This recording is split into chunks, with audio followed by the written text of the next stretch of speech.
The idea is that आंदोलन only happens when dialogue fails.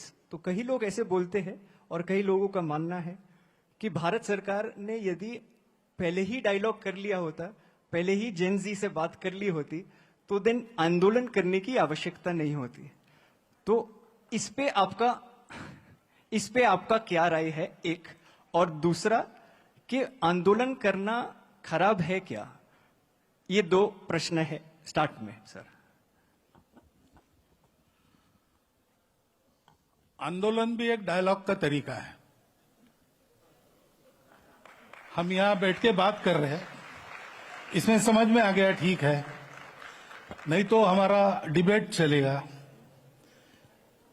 आप किसी कठिनाई में हो या मैं किसी कठिनाई में हूं, सुलझाना आपके हाथ में है, मेरे हाथ में, और नहीं हो रहा है तो मैं चिल्लाऊंगा, मैं आपको वहां से लेके आऊंगा, ये पहले करो, अर्जेंट है, ऐसा कहूंगा। डेमोक्रेसी में प्रोटेस्ट भी कॉन्सेंसस बनाने का एक तरीका है। Lot of views come together and a consensus is evolved after discussion. That discussion may happen through dialogue. Due to various reasons, if that thing is not heard, agitation पर जा सकते हैं। लेकिन ये सब करना है to evolve the consensus, not to create divisions. अब जेएनजी की बात है तो अभी जो हुआ है, ग्रीवेंस तो जेन्युइन है। भारत की शिक्षा में बहुत कुछ करने की आवश्यकता है, नहीं हो रहा है, इसलिए बात होती है। तो डायलॉग होना चाहिए। डायलॉग के बाद नहीं होता तो क्या करना, बात की बात है। और मेरा अनुभव ऐसा है जेएनजी के बारे में, हम लोग जेएनजी की आयु में थे तो हमारी पीढ़ी का स्वभाव ऐसा था कि बड़े जो कहते थे वो मान लेते थे, हम क्वेश्चन नहीं करते थे। तो उस समय की परिस्थिति। अभी जेएनजी, वो जेन अल्फा, वो प्रश्न पूछती है, उनको लॉजिकल आंसर चाहिए, करेक्ट, और इसके साथ प्यार चाहिए। प्यार है तो ये आंसर दे सकते हैं।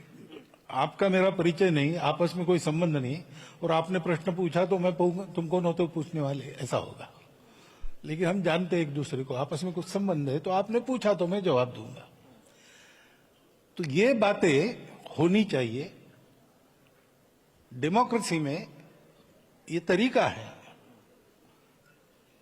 अंग्रेजी में डिबेट कहते हैं, लेकिन हमारे यहां शब्द है शास्त्रार्थ।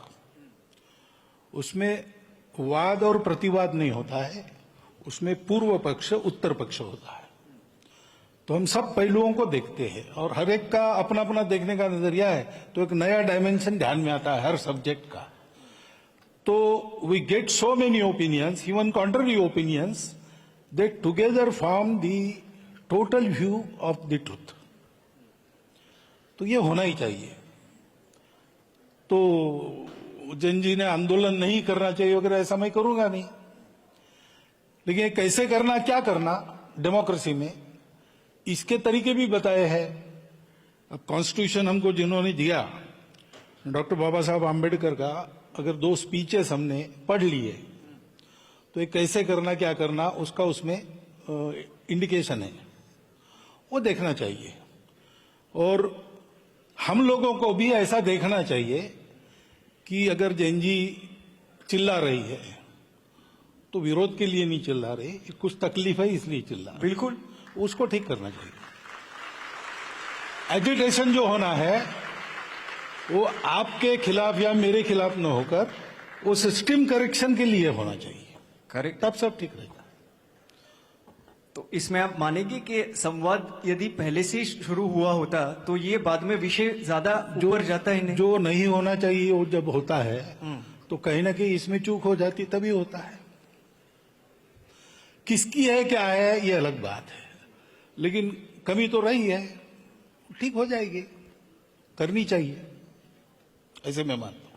ठीक। और इसमें थैंक यू उत्तर के लिए। पर इसमें आप जब आपने बोला कि प्रोटेस्ट पर्टिकुलर डायरेक्शन में करना चाहिए, पर्टिकुलर मैनर में करना चाहिए, अभी सर कई बार ऐसे भी लगता है कि प्रोटेस्ट पे हम निकल आए तो लोग हमें एंटी नेशनल बुला देंगे, हाँ लोग हमें बोलेंगे saying that this people are agents of some country and so. तो सर नहीं, इसमें वो मैं कह रहा हूं ना, इसमें मैं कह रहा हूं हाँ कि जैन जी अगर एजिटेशन कर रही है तो एंटी नेशनल तो है नहीं, अपने लोग हैं, अपनी नेक्स्ट जनरेशन है। जी सर। इस अपनेपन से डायलॉग का साथ मैंने बोला अपनापन चाहिए, संबंध चाहिए, वो हमारा संबंध है, उसका रिकॉग्निशन चाहिए, तब ये डायलॉग होता है। वहां की बात हमको समझ में आती है, हमारी बात वहां समझ में आती है, ये होता है, तो होना चाहिए। और जैन जी वगैरह ऐसी है ऐसा मैं तो बिल्कुल नहीं मानता। आप क्या मानते हैं? विदाउट इट कॉन्टेक्स्ट भी जब पूछा गया तब मैंने बताया, और आज भी मैंने आपके सामने बोला है कि मुझे लगता है कि ये जो नई पीढ़ी है जैन जी जैन अल्फा, ये अभी जो हमारी एग्जिस्टिंग पीढ़ी है उससे ज्यादा ऑनेस्ट है, अरे वाह बढ़िया है। और देशभक्ति और सेवा का ऑनेस्ट अपील उसमें चलता है। थैंक यू सर, ये आपने बताया कि सबसे ऑनेस्ट जनरेशन जेन अल्फा है। लोग बोलते हैं कि बच्चे भगवान का स्वरूप है, तो आजकल के बच्चे जेन अल्फा है, जेन जी है। पर सर तो कई बार ऐसे विषय आता है कि जैसे अभी प्रोटेस्ट में आंदोलन में हुआ था कि ये बच्चे जो भगवान का स्वरूप है उनपे कई बार जो इनोसेंट है उनपे कई बार लाठीचार्ज होता है, पैलेट गन फायरिंग हुआ था। तो ये सारे विषय के और एक बात, हाँ आपका क्या मानना है ये होना चाहिए? ये जो बातें है ना जी,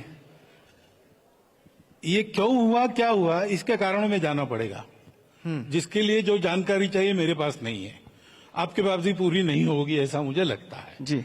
लेकिन इसको देख के कहाँ गड़बड़ है ये तय करना पड़ेगा। मैं अभी ये नहीं कह सकता कि क्या हुआ क्यों हुआ, क्योंकि सही गलत मुझे भी मालूम नहीं। आप भी पढ़कर बता रहे हैं, मैं भी पढ़कर बता रहा हूं। आज सुबह मैं आ रहा था तो कुछ मॉड्यूल्स वगैरह इसमें घुस गए, उनका कुछ भंडाफोड़ वगैरह इसी न्यूज में पढ़ रहा था। वो कितनी सही है नहीं है मुझे मालूम नहीं, लेकिन मुझे अगर आंख मूंदकर विश्वास रखने के लिए कहा तो मैं जैन जी पर विश्वास रखूंगा। क्या बात है, वाह। अभी आपने एक चीज बताई जेन जी के बारे में कि आप वो ऑनेस्ट है, आप आंख बंद करके उन पे विश्वास करते हैं। और आपने एक बहुत महत्वपूर्ण बात बताई एजुकेशन के बारे में और शिक्षा के बारे में। ये संस्था में 300 अभी शिक्षक बैठे हैं, principals and owners of schools, they are also a part of this conversation sir. And therefore I wanted to ask you this sir कि 15 लाख स्कूल्स में अभी भी 1 लाख स्कूल्स है भारत में जहां हम लोगों के पास टॉयलेट्स की सुविधा बच्चियों के लिए नहीं है। तो sir guys let me finish the question. तो सर बेटी पढ़ाओ बेटी बचाओ अच्छा स्लोगन है, पर ये स्लोगन में बेटी पढ़ेगी कहाँ यदि उधर व्यवस्था ही नहीं है टॉयलेट की। तो सर ये सर दूसरा इसमें सर 15,000 स्कूल में अभी तक बेसिकली वाटर की फैसिलिटी नहीं है, पानी पीने की सुविधा नहीं है। तो सर शिक्षा मैं मानता हूं कई चीज हुई है शिक्षा में, बट शिक्षा में बहुत सारी चीज होनी चाहिए। और मेरे लिए तो ये नेशनल इमरजेंसी है, क्योंकि देश को यदि विकसित बनाना है तो शिक्षा ठीक करनी पड़ेगी। तो आप ये मानते हैं कि that the next generation to become stronger we should focus more on education, and if so what is the one education reform that you propose sir? पहली बात एक से नहीं होगा, मैं 2-3 बताऊंगा। जी सर। पहला है कि शिक्षा ये कमर्शियल बिजनेस नहीं है जी, वो जीवन की नेसेसिटी है। इसलिए शिक्षा सर्वसुलभ हो, सबको मिले, ऐसा उसका स्ट्रक्चर करना चाहिए। तो इसमें तो बहुत सारा विचार करना पड़ेगा, फीस को लेके सारी बातें। दूसरा, शिक्षा हम सबकी रिस्पॉन्सिबिलिटी है, तो जिसका काम वो ठीक करे वो होना ही चाहिए। नहीं हो रहा है तो गड़बड़ है, उसको ठीक करना चाहिए। लेकिन मैं अपने जगह क्या कर सकता हूं, उदाहरणार्थ कई जगह कई स्थान है हमारे यहाँ, तो ग्रामीणों ने और कार्यकर्ताओं ने मिलके वहां के स्कूल को ठीक किया। तो ये ऐसी फैसिलिटीज नहीं थी, तो गांव वालों ने थोड़ी थोड़ी संसाधन जुटाकर ये फैसिलिटीज उत्पन्न की। पास के शहर में किसी भले आदमी को पकड़ा, कंप्यूटर स्क्रीन उसने स्कूल में लगा दिए, ऐसा करके किया। अब शिक्षा का जो फाइनेंशियल बर्डन है, अगर समाज पूरा ध्यान देगा, क्योंकि ये शिक्षा सरकार की दी हुई वगैरह नहीं है, ये हमारे बच्चों की शिक्षा है। तो हमारे बच्चों की शिक्षा ठीक हो, इसलिए हमको भी एक्टिव रहना चाहिए, विजिलेंट भी रहना चाहिए और असिस्ट भी करना चाहिए। ये अगर एक्टिविज्म हुआ तो ये सुधार बहुत जल्दी आएगा। बाकी जिनको शिक्षा देनी है उनका भी ट्रेनिंग होना चाहिए। We have to start from teachers, train the teachers, ये करना चाहिए। बाद में फिर पाठ्यक्रम वगैरह बातें आती है, बाद में आते हैं नहीं, बाद में करने की नहीं है, साथ साथ करनी है। लेकिन बेसिक तो यह है कि शिक्षा हम अगली पीढ़ी बनाने के लिए दे रहे हैं, स्कूल चलाने या पैसा कमाने के लिए नहीं दे रहे, ये होना चाहिए। और हम सब लोगों का सहभाग उसमें होना चाहिए, सब लोगों का ध्यान रहना चाहिए, तो ठीक रहेगा। ये दो बदल अगर हम करेंगे तो बहुत जल्दी बातें ठीक हो जाएंगी। ऐसा कुछ जो हुआ है थोड़ा सा इस दृष्टि से, उससे मेरा अनुभव है। और बोल ही देता हूं मैं, आप लोग भी कुछ ऐसा प्रोजेक्ट लेंगे आगे, 15 साल हो गए हैं, अब हमारी एक ताकत बन गई है, उसके भरोसे ऐसा अगर समाज को साथ लेकर शिक्षा में कुछ ठीक ठाक करना, ऐसा आप लोग करने लगे तो इस प्रयास में और बहुत एक बड़ी प्रयास की मात्रा जुड़ जाएगी। Thank you. प्रयास ये रहेगा कि एजुकेशन में भी अभी ऑन ग्राउंड जाके स्कूल्स में क्या कर सकते हैं, इन टर्म्स ऑफ इंफ्रास्ट्रक्चर वगैरह भी क्या करना है, कैसे करना है, वो करेंगे। पर इसमें सर आपने टीचर्स के बारे में बात की, तो जस्ट वन क्विक फॉलोअप इसमें कि 10 लाख टीचर्स की वैकेंसी भी है आज की तारीख में। ये बात सही है कि 1 करोड़ टीचर्स है, बट 10 लाख टीचर की वैकेंसी है सर, तो ये मैं मानता हूं। और मैंने जब ये पूरा आंदोलन हुआ था तभी मैंने एक प्लेकार्ड लिया था, not for CJP, not for BJP, I am for education, how many like me, ऐसा करके मैंने सर लिया था। तो पर सर इसमें सुझाव हम लोग ने दिया था कि please form a committee of experts, and वो कमिटी ऑफ एक्सपर्ट्स बनाई गई जो ए पॉलिटिकल कमिटी है सर। पर 2024 में भी ऐसी कमिटी बनाई गई थी, राधाकृष्णन सर की कमिटी। ये कमिटीज बनाते रहते हैं हर सरकार सर, पर सर कोई सरकार ने 6% अब तक एजुकेशन को बजट नहीं दिया है। तो सर मैं आपके माध्यम से, बिकॉज नेशनल मीडिया आपके कारण हमें भी देख रही है, तो आपके माध्यम से do you think that the government should pay more attention to education sir? क्योंकि 6% बजट एलोकेशन की मांग तो पुरानी है और हम उसका समर्थन करते हैं। बढ़िया है, हम तो बढ़िया है। एजुकेशन वगैरह में जाने वाले लोग नहीं हैं, लेकिन ये मांग उचित है, ऐसा हमको लगता है, उस पर इम्प्लीमेंटेशन होना चाहिए। अब सरकार के द्वारा ठीक इम्प्लीमेंटेशन हो, इसके लिए क्या क्या करना चाहिए, केवल वो करने से नहीं होगा। क्योंकि ऐसा तो कभी किसी ने कहा नहीं कि सरकारी पूरी शिक्षा चलाए, तो हम सब मिलकर तो चला सकते हैं। स्कूल चलाने का एक बहुत बड़ा प्रयास हमारे कार्यकर्ता भी विद्या भारती संगठन के माध्यम से कर रहे हैं, तो 23,000 अच्छे स्कूल चलते हैं, बहुत प्रांतों में उसका एक प्रेस्टीज है। तो ये तो कोई बजट वगैरह के भरोसे नहीं हुआ है, अपने नई पीढ़ी के बारे में चिंता और उसके चलते प्रयास, इसी से हुआ है। मुझे लगता है ये स्पिरिट जगाने की आवश्यकता पहली है, बाकी सब अपने आप हो जाएगा। अगर ये हुआ तो जनता में एक मूड बनेगा, और कोई सरकार या कोई पॉलिटिशियन जनता को इग्नोर नहीं कर सकता, तो बिना आंदोलन के भी ये हो जाएगा। बिना आंदोलन के भी ये हो जाएगा और 6% बजट मिल जाएगा। अरे वाह, ये सुन के बहुत अच्छा लगा। And I am sure that this is something that everybody resonates with, who believes truly in the cause of education. Yes, thank you.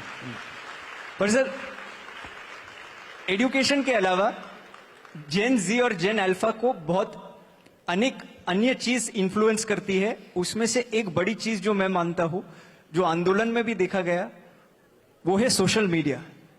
Instagram के वीडियोस बहुत प्रभावित करते हैं।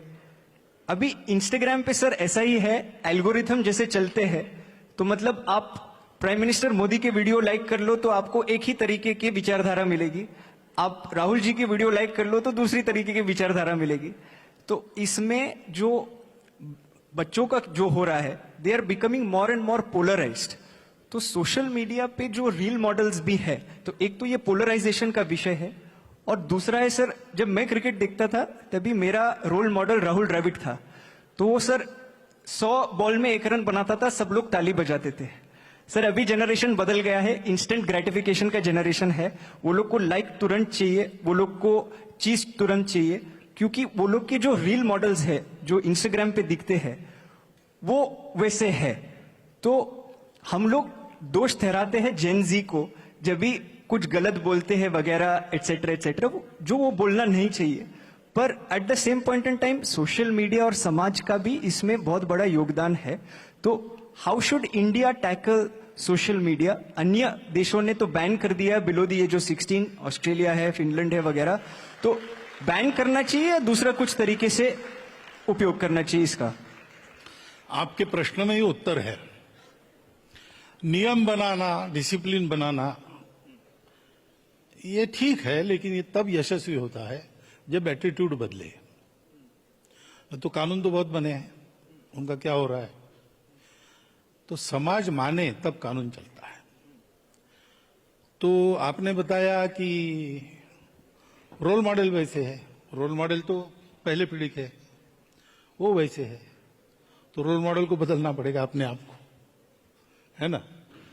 हम एक, जैसे सोशल मीडिया पर एक मैं इकॉन हूं, तो मुझे ये एहसास चाहिए कि मेरे कारण 10 लाख लोग अनुकरण करते हैं मैं जो करता हूं उसका, तो मेरी रिस्पॉन्सिबिलिटी हो गई कि 10 लाख लोग मेरे पीछे चल के गड्ढे में न जाए, इतना तो मुझे देखना है। ये विवेक चाहिए। सोशल मीडिया में अभी तो टेक्नोलॉजी ऐसी है कि मेरे आपके चित्र बना पर भी हमारे मुंह में शब्द डालकर आवाज सहित सब बातें वैसी ही करके दिखा सकते, फेक वीडियोस वगैरह आते हैं। तो ये जानने के बाद सोशल मीडिया का उपयोग करते समय ऑथेंटिक सोर्स से वेरिफिकेशन किए बिना विश्वास नहीं रखना, ये देखना चाहिए। तो कुछ डिसिप्लिन हमको, self impose discipline about the media, ये करनी पड़ेगी। जैन जी वगैरह उनमें ये विवेक उत्पन्न हो क्या करना कैसे करना, ऐसा उसके पहले की जनरेशन है, हम लोगों को रहना पड़ेगा।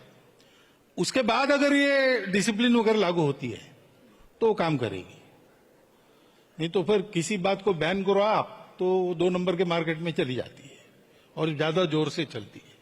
ये नहीं होना चाहिए। इसलिए इसका उत्तर देना है तो पूरे समाज को ऐसा उत्तर देना पड़ेगा सरकार सहित, तभी ये काम होगा। सर अभी परंपरा, प्रतिष्ठा और अनुशासन, वो डायलॉग जो था अभी इंस्टाग्राम का मीम बन गया, जैसे मतलब वो पोस्टर बन गया, पर ये पोस्टर से निकल के एक्चुअल में परंपरा सेम रहनी चाहिए। एंड ये आपने जो बताया दैट सही रोल मॉडल्स चुनने चाहिए, पर इसमें एक चीज है, जो ज्यादा हेट करता है, ज्यादा वायलेंस करता है, तो उनको ज्यादा व्यूज मिलते हैं, उनको ज्यादा लाइक्स मिलते हैं। आज शायद से राहुल द्रविड़ को T20 टीम में मौका भी ना मिले, तो जमाना थोड़ा बदल गया है। तो इसमें नए रोल मॉडल्स को सामने कैसे लाए? अब ये थोड़ा कॉन्ट्रास्ट है ना, we don't believe in violence, ऐसा भी हम कहते हैं ना, वही यानी जैन जी वगैरह वगैरह सब, they don't subscribe to violence, then why they believe in the role models which are violent? ये हमको विचार करना पड़ेगा। So we have to decide मेरा पर्पस क्या है, मेरा क्या है, उसके अनुसार हमको विचार करना पड़ेगा। तो वहां एक बात यहां एक बात, ऐसा तो नहीं चलेगा। दूसरा विषय इसमें, it is India's international movement to unite nations. यहाँ पहले रोमे और अन्य देशों से कई एम्बेसडर्स, कई व्यक्ति आए हैं, स्टूडेंट्स भी जुड़े हैं। तो मेरा प्रश्न ये है कि हमारे बाजू में दो देश है जो हमारे खास मित्र है, पाकिस्तान और चीन, और ये दो देशों हमारे साथ काफी बार लड़ाई होती रहती है। जब लड़ाई होती है तभी भारत में विचार ऐसा आता है कि we should not talk to them, that because they are fighting against us. What is your take on civil to civil, civilian to civilian ties in the times of conflict and even otherwise? Should they continue, and if so, how? In the times of conflict, we have to go with whatever our government military does. But that should not sever the ties which are already there. You have given two examples, Pakistan and China. China, people say that for 2000 years, Bharat has given us some values. And Pakistan was Bharat, not more, less than 100 years before. This should not be forgotten. These ties cannot be severed. They can put at hold till conflict is there. But what is the solution, Bharat solution? Bharatiya solution is not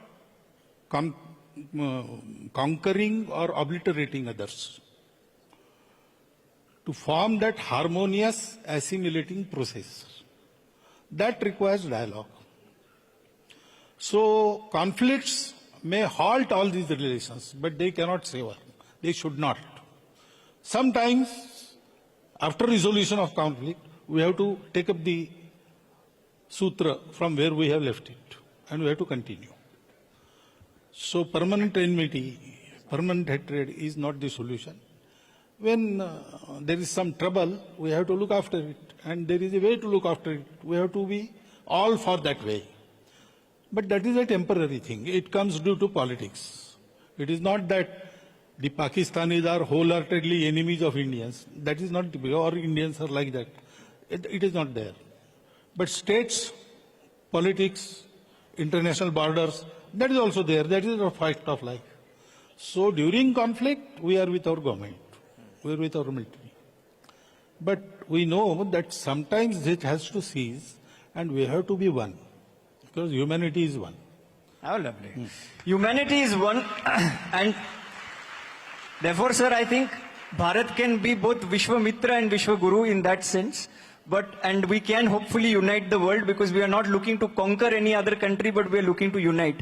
तो sir स्पष्ट पूछ लेता हूं एक बार, आज की तारीख में सिविल सोसाइटी को पाकिस्तान और चीन के जो स्टूडेंट्स है या फिर नॉर्मल सिविल सोसाइटी है, उनके साथ संबंध रखना चाहिए, उनको बुलाना चाहिए, बातचीत करनी चाहिए, हाँ या ना? Not during times of conflict, I tell you. Now conflict is a military war or even terrorism. That is a sort of conflict. This terrorism is not only a terrorism by radical groups. It is a whole philosophy behind it. And there is a policy behind it. 1,000 cuts. So it is a hidden war. So we have to treat it accordingly. Okay.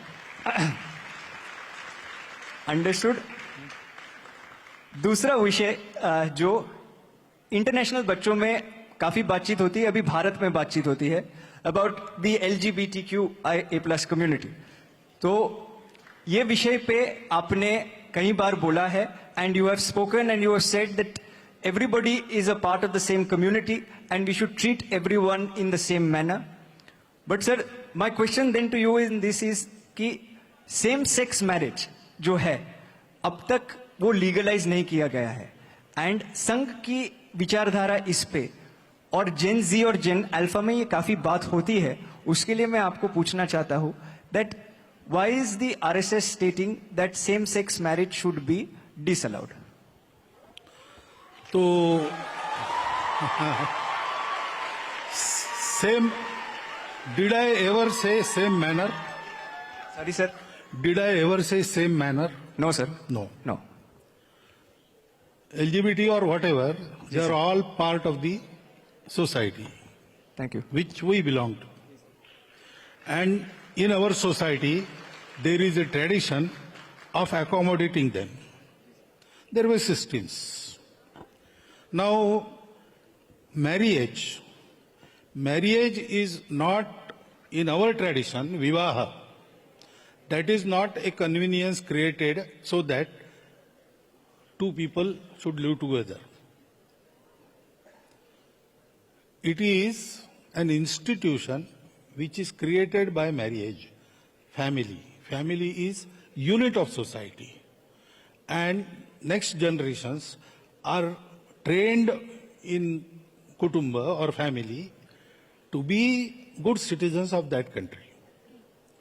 So training of next generation by their relations, mata, pita, all these things. That is also an ancient system running. Now, we have to have some system first. The existing system, if we disturb, and new systems we don't have, that will create a conflict.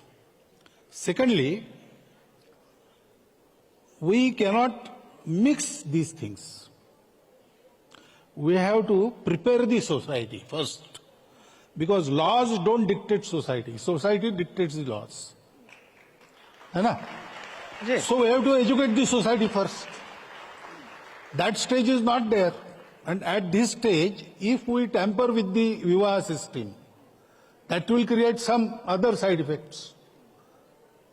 So instead of that, prepare a system which can accommodate all these people. They are part of the society. And it should be seen to accordingly. That is definite. But manner can change. Manner has to change. This situation, we have to have these special measures. That is why same-sex marriage don't say that. How these same-sex companions can live together, you have to devise some system. You can form a law for that. Society will accept that. How lovely. How lovely. How lovely. So same sex companionship, उसके बारे में विमर्श और विचार करना चाहिए and eventually उस पे कोई law pass करना चाहिए कि that becomes acceptable in society. I am so glad. Not only that, Yes. that will continue the smooth running of the society in future also. That type. For Gen Z and Gen Alpha and the many conversations that we have about this government having progressive and sometimes not so progressive views and have people from the same ideology having such views, I am so glad that you made this statement, clarified it, and you said this. Sir, और एक विषय है महिला के बारे में, and you have stated saying that men must step back and empower women to lead. And I quote you in this word to word, आपने ये बताया है. According to you, what is the role of Indian women in society today? Role of women in not only Bharatiya society, everywhere in the world, we take it that it is equal and complementary to each other. So they have to be trained in capacities as we train men in capacities. So everything they can do and everything they should be trained for. और क्या पूछना है? That role is there. और sir इसमें ये पूछना है sir, the RSS truly believes that women are equal partners in nation building. But sir, then why does the core organization of the RSS remain intrinsically male? And why is the solution? Okay. Guys, this is a samvad, this is not a vivad. No, This it's is- okay. This is samvad. You are asking questions from their mind. That is why they are clear. Sir ये भी clarify कर दूं, लोगों को लगेगा मेरे प्रश्न है, बाद में डांट भी मुझे पड़ेगी, श्रेय भी मुझे जाएगा, तो मैं पहले ही बोल देता हूं that these questions, the reason why they are clapping so much, have been crowdsourced from the students who are sitting here, not just sitting here, but from all the schools and colleges that we work with. So उसके लिए ताली ज्यादा बजा रहे हैं. But sir, ये यदि why is the solution always to keep women in a separate parallel wing rather than integrating them into the apex decision-making body of the RSS? So this question has been asked. Because you have incomplete information. In all the organizations that Swayamsevaks are running, women are shouldering responsibilities with men in equal capacities. Except RSS, there is a reason. When RSS started, if we had started the organization in women also, we wouldn't have thrived. The times were like this. This question would not have been asked at that time, because it was very natural to form separate organizations of women. Secondly, the organization that were formed by women for the same purpose, Rashtra Sevika Samiti, it had and it has and it will have full support from RSS, even training. But they have told us that we will work here, you don't interfere. You work there, we will not interfere. We will help each other. That mandate, when they will withdraw, we will start doing work in women also. But in apex body of RSS, Akhil Bharatiya Pratin Sabha, all the women working in the public field, they are also invited in the process of decision making. They are there for full 3 days. So this information you should have, then this question will not arise. So sometimes we need this kind of information from you. Yes. It is better that you give it than I That give is it. why you ask questions. And I answer.